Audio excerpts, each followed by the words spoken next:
For Detroit. Brunson drives. Brunson dish. Bridges for the tie! We told you this series was going to be a dogfight, and it is, with the New York Knicks 1-0. The Pistons made a statement tonight.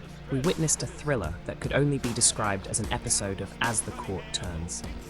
The Detroit Pistons broke their historic 15-game postseason losing streak, defeating the New York Knicks 194 in Game 2. Grab your popcorn, because this game had more twists and turns than a roller coaster. Cade Cunningham came out swinging, scoring 33 points and pulling down 12 rebounds, proving that he's not just a pretty face on the court. Dennis Schroeder gave us a heart-stopping moment in the final minute when he splashed a clutch three-pointer to put the Pistons ahead. That's right, folks. While some were watching the clock, Schroeder was busy making three-pointers like it was an after-school special.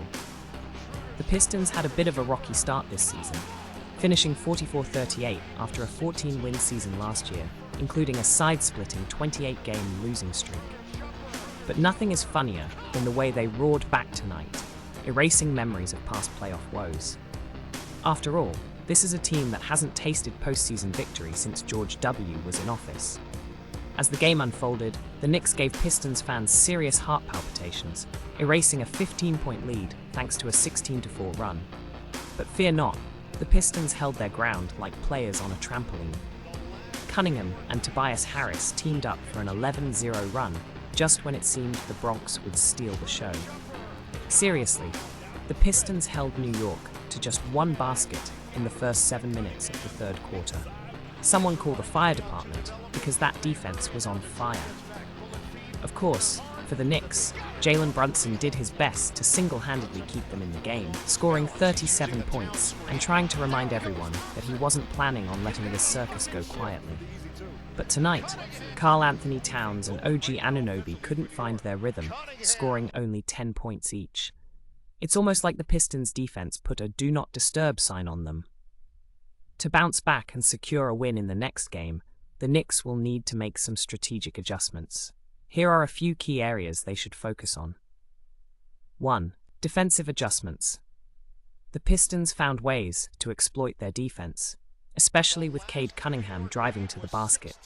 The Knicks need to tighten up their perimeter defense and ensure they're more effective in the paint to limit easy baskets. Number 2. Contain Detroit's stars. Keeping Cunningham and Schroeder in check will be crucial. They should look to double-team Cunningham when necessary and force other Pistons players to beat them. If they can limit big plays from these two, they'll have a much better chance. 3. Rebounding. The Pistons out-rebounded the Knicks in Game 2, which allowed them to control the pace of the game. The Knicks need to focus on boxing out and securing boards, especially to prevent second-chance points.